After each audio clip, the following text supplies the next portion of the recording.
Good morning, good afternoon, good evening, everybody, wherever you are. My name's Mark. Welcome to my channel. It's been a week since I uploaded a video that I called the hardest video I've ever made. That video was a brief, well, it wasn't so brief, it was a long video describing my mental health history and some of the trouble that I got into as a result of my mental health. The response has been amazing, so thank you. But something's happened in the last couple of days which has really shocked me. I received a couple of direct messages from some people who followed me on Instagram as a result of watching that video, basically thanking me for making the video. And these two people told me that as a result of watching the video, they have made appointments with their doctors because they've been suffering with mental health problems, but they've been putting off going to see a doctor because they felt embarrassed, they felt some shame, they didn't want to talk to their doctor about their mental illness. I don't consider myself to be a very inspirational person, but the fact that two people have decided to go and see their doctor to try and sort out their problems as a result of video I've made is really quite extraordinary to me. And despite the fact that those people obviously are not well, I feel very happy, very pleased that that video has had some sort of an effect. So I've decided to try and help some more people, maybe. Maybe I can inspire some more people to get help if it's something that they feel they need. So what you're about to see next is a video that I made originally in 2014 when I had first attended the very first doctor's meetings and I had a very tentative diagnosis. I'm going to show you this video that I made in 2014, me describing my problems and the process of me getting help, in the hope that maybe it will inspire more of you who are feeling perhaps that you have a psychological problem to do something about it. I hope that if you're having psychological issues, this video might help you. If you are having any of those problems, please, please, please don't put off seeing your doctor. Make an appointment as soon as you possibly can and get help. So here's the video. I shot it in 2014. I hope this helps. Thank you so much for watching. Hi folks, Mark here. I thought I'd make a video about my mental health situation. So it's going to be a mental health blog. I don't know if anyone's going to watch this, but if anybody is watching and they're going through the same thing as me, maybe I might say something that might help you or encourage you. I've suffered with anxiety, very severe anxiety, for a great part of my life, and I've had counselling throughout various times to try and stop the anxiety. I went to my GP about 5 weeks ago to discuss maybe some counselling. I felt really good and I felt fine, but I've still got anxiety sort of in the background and it needs seeing to. My GP decided that because I've had anxiety throughout my life, he decided to do a slightly more in-depth psychological analysis, and I spent an entire hour with my GP.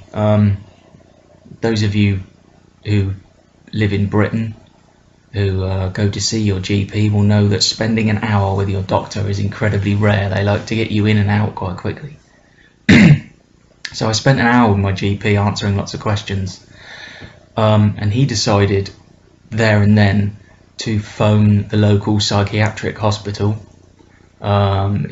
It's the Prospect Park Psychiatric Hospital here in Reading, and he called somebody up, somebody actually from the crisis care team, and told me that I was to go home and I'd get a phone call about half an hour after arriving home from crisis care. So I got home, the lady from crisis care phoned me, she spoke to me on the phone for about 40 minutes, asked me some questions about how I was feeling and what was going on, and she decided she wanted to see me the very next day at the psychiatric hospital. So understandably I was a little bit worried because I felt perfectly good, perfectly fine.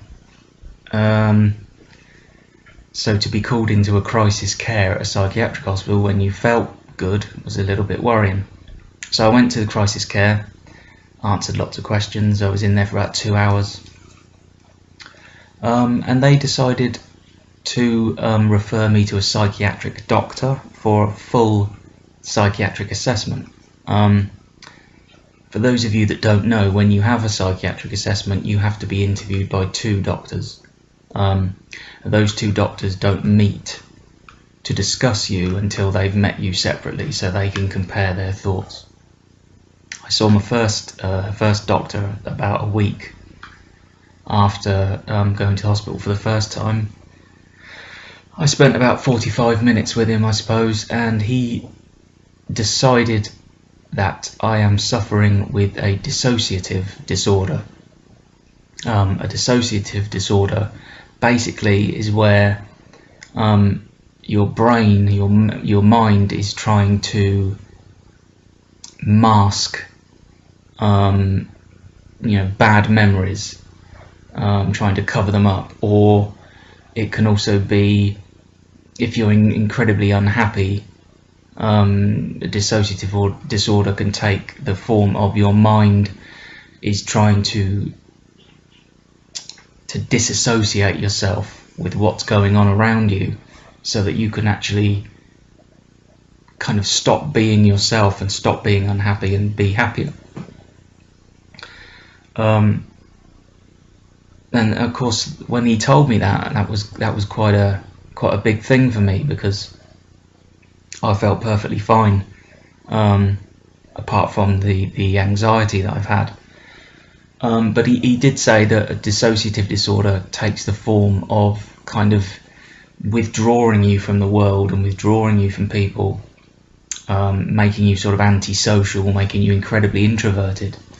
And I know that I have been, for many years, gradually withdrawing from people and social situations. Social situations make me incredibly nervous, incredibly worried, to the point where I don't want to do them, and to the point where I've been avoiding social situations. I've been avoiding people. I've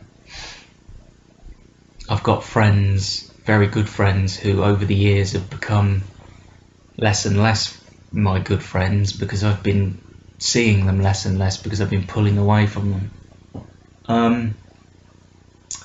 So yeah, that was a bit of a shock for me, feeling good and fine, and then being told you've got to go to the psychiatric hospital and be assessed, and then being told you're not just anxious, you've got a dissociative disorder. But part of the dissociative disorder is that you often don't know that you've got it, or what effect it's having, because obviously your mind is trying to cover up problems and worry and stuff. And sometimes I feel very much like I'm not myself. I spend a great deal of time daydreaming, away somewhere, and again, that's all part of a dissociative disorder. If you spend your time daydreaming that you're somebody else, or you're somewhere else, then your mind isn't focusing on you as a person and what's going on inside. I've also another part of the disorder is you kind of become slightly obsessed with things, which I know that is definitely a part of me. About 18 months ago, 2 years ago, I suddenly became obsessed with buying and listening to records, vinyl records.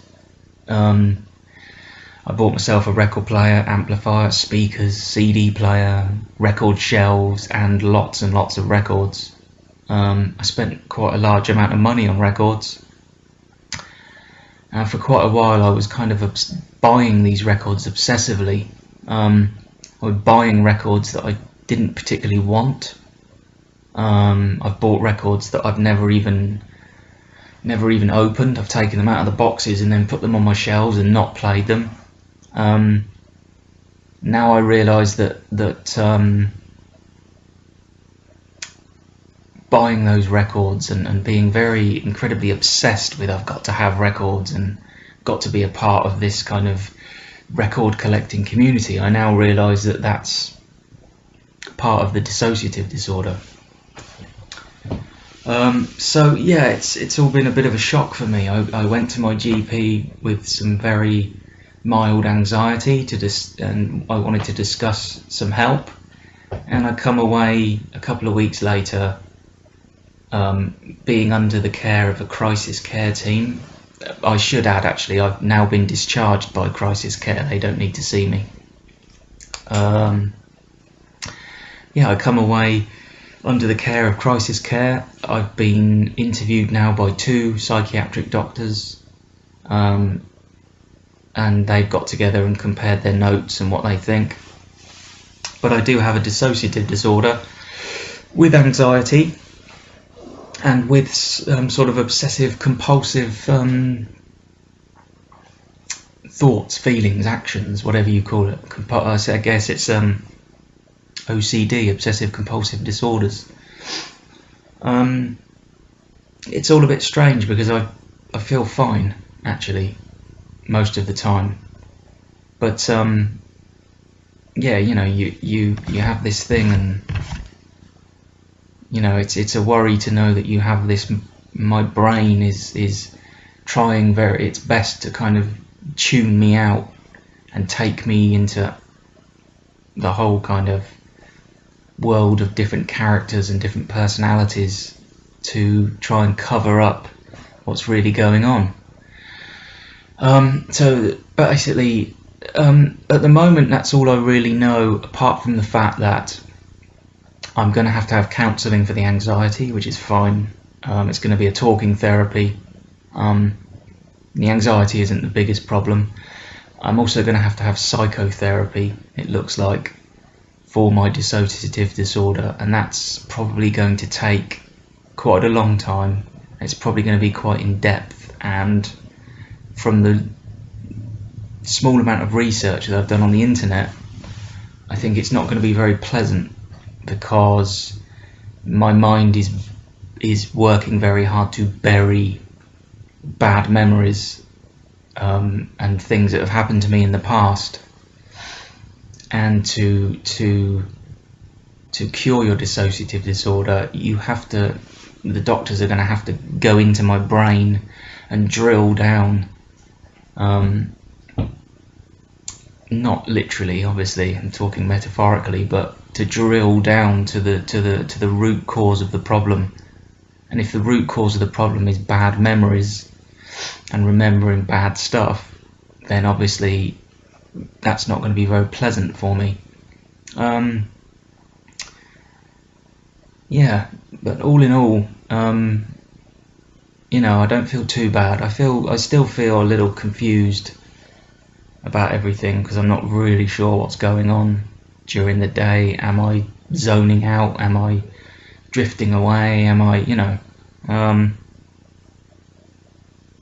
So yeah, that's basically my situation. I'm also, the doctors have put me onto antidepressants, anti-anxiety medication. It's called citalopram. I'm taking 20 milligrams. I've been taking that for about 3 weeks, and that's certainly improved my mood. When I first went to the psychiatric hospital, I got pretty down and pretty fed up, and you know, couldn't sleep, couldn't eat, couldn't think about anything. So the citalopram has balanced my moods, so I feel better than I did. So yeah, that's my situation. I've had a full psychological assessment. I have a dissociative disorder with anxiety, with some OCDs, and I'm just hoping now that I can get the date for the beginning of my treatment quite quickly, because obviously you need to, you know, if your brain is tuning you out from reality and sending you off to other places, obviously you need to get that fixed. So yeah, that's my basic situation. I should just add, actually, I know that nobody from the psychiatric hospital at Prospect Park in Reading will be watching this, But I should just add that everybody that I've met since I started going to hospital has been absolutely wonderful. There's a lot of headlines all the time in Britain about the National Health Service, and it's not very good, and it's underfunded, and it's understaffed, and all that stuff. But everybody, the crisis care people, the staff at the hospital, the doctors that have interviewed me, even my GP, they've all been wonderful. I couldn't possibly have asked for better people to look after my health. So, I mean, that makes a big difference, because I feel very confident that when you've got good people around you, that they are going to help me and they are going to fix me. Because obviously, you know, this is broken and it needs fixing. So yeah, that's just a quick summation of what's going on with me. I'm hoping what I'm going to do is make regular vlogs on what's happening with my situation. So if I've said anything in this video that has meant anything to you, or if you're going through any kind of mental health issues, anxiety, depression, anything, you know, put some comments below the video. Click like if you like the video, so that I know that I can, if it's popular, I can make some more. Please subscribe if you'd like to be informed of when I make another one of these videos, which will be shortly. And if you are suffering with mental health issues, I just want you all to know that, first of all, you're not weak because of mental health issues. People who are mentally ill tend to be stronger because you tend to try and cope with everything on your own, but you're not weak. You're not on your own either, you're not alone. There's a huge number of people who have mental health problems. So don't feel lonely and don't feel bad. But also, you know, if you are suffering with any kind of mental health problems, go and see your GP. Because I spent many years when I was younger with severe anxiety and depression, and I didn't see my doctor for a long time, and I know that problems that I have today are probably as a result of having these problems for so many years before I saw somebody about it. So if you're suffering with any mental health, go and see your GP. Don't feel embarrassed or ashamed about talking about mental health to your GP, because that's what they're there for. It's nothing to be embarrassed or ashamed about if you have a mental health issue. See your GP. Don't feel like you're alone, because there are lots of us out there who have these problems. Okay? And don't think that you're weak, okay, or anything like that. Okay, because you're not weak. You have a problem. You have a problem with your brain, and that needs to be sorted. It doesn't make you weak. It's not something you should be embarrassed or ashamed about. Okay, so if you have any mental health issues and you'd like to ask me any questions, I'm not an expert, you know. I've lived with mental health issues since I was at primary school, so I'm not an expert, and I can't diagnose anything for you. That's your doctor's job. But if you have any issues and would like to ask me anything, please leave a comment below. Or if you don't want other people to see what you're asking me, excuse me, if you don't want other people to see what you're asking me, then just send me a message. But please, if you have any problems with your mental health, please, the worst thing that you can do is do nothing. Make the call to your doctor, get an appointment, get the ball rolling. You can't deal with mental health issues alone. So there you go. I thought I'd give you a summation. I hope this video wasn't too long or too boring. I hope to make some more. Depends if people want to see this kind of thing, so let me know if you do. And I hope that wherever you are in the world, you're fit and healthy. And if you're not fit and healthy, I hope you get well soon. So take care, everyone, and I'll see you again real soon. See ya.